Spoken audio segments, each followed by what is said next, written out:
ചന്ദ്രപക്ഷത്തേക്ക് സ്വാഗതം. എന്താണ് പ്രപഞ്ച സത്യം? കേവല സത്യം പ്രപഞ്ചത്തിന്റെ സത്താകുന്നു. സത്ത് മാത്രമാണ് സത്യം. പ്രപഞ്ചത്തിന്റെ ഈ കാണുന്ന രൂപത്തിലുള്ള പ്രകാശനം സത്ത് മൂലമാണ്. സത്ത് എന്നാൽ നിരുപാധികമാണ്, നിരാലംബമാണ്, നിർനാശമാണ്. അതിന് നിലനിൽക്കാൻ ആശ്രയത്വമില്ല, അതിന് നാശവുമില്ല.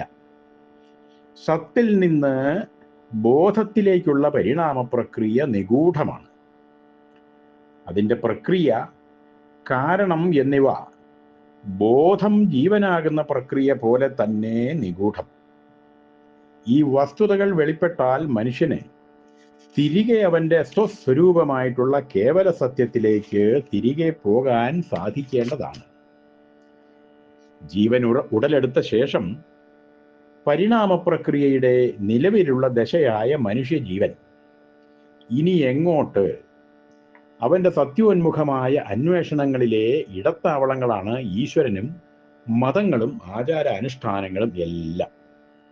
എന്നാൽ ദിശാബോധം നഷ്ടപ്പെട്ട് എവിടെ ചെന്നെത്തണം എന്നുള്ള തിരിച്ചറിവ് നഷ്ടപ്പെട്ട മനുഷ്യൻ അനാചാരങ്ങളിലും ദുരാചാരങ്ങളിലും എളുപ്പവഴി എന്ന് ധരിച്ച് കൂടുതൽ ദുർഗമങ്ങളായ പാതകളിൽ ചെന്ന് പെടുന്നു.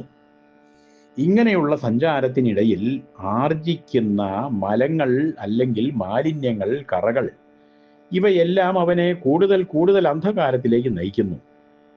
അവൻ സത്യത്തിൽ നിന്നും അന്യമായ വഴികളിൽ കൂടി സഞ്ചരിക്കാൻ ഇടയാകുന്നു.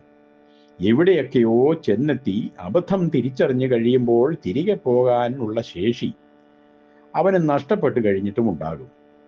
അങ്ങനെ അവിടെ തന്നെ കുഴഞ്ഞു വീണ് സത്യത്തിലേക്കുള്ള വാഹനമായിട്ട് ഉപയോഗിക്കേണ്ടിയിരുന്ന ഈ ശരീരം അവന് പ്രയോജനപ്പെടാതെയും വരുന്നു. പിന്നെ വീണ്ടും ജന്മമെടുത്ത് മറ്റൊരു വാഹനം പിടിച്ച് ശരിയായ ദിശയിൽ യാത്ര ചെയ്ത് അവൻ്റെ സ്വഗൃഹത്തിൽ എത്തുന്നത് വരെ തുടരും ഈ യാത്ര. അത്യന്തം ദുഷ്കരമായ പാതയാണ് ഈ കലികാലത്ത് നമുക്ക് കടന്നു പോകാൻ ശേഷിക്കുന്നത്.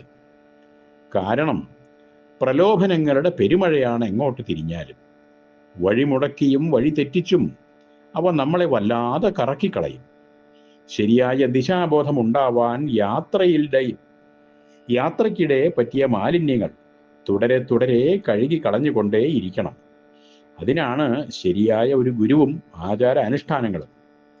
ആചാരാനുഷ്ഠാനങ്ങളുടെ പ്രസക്തിയും യുക്തിയും അറിഞ്ഞു വേണം അനുവർത്തിക്കാൻ. അതിന് ശരിയായ മാർഗനിർദ്ദേശം നൽകാൻ കഴിയുന്ന ഗുരുവിനെ ലഭിക്കുന്നത് പുണ്യം. അത്തരത്തിൽ വിവരങ്ങൾ കിട്ടുന്ന ഗ്രന്ഥങ്ങളാണ് മറ്റൊരു തുണ. നമ്മുടെ സ്വന്തം മനനവും ധ്യാനവും ഒഴിച്ചുകൂടാൻ പറ്റാത്ത ഘടകങ്ങൾ തന്നെ ആകുന്നു. നമസ്തേ.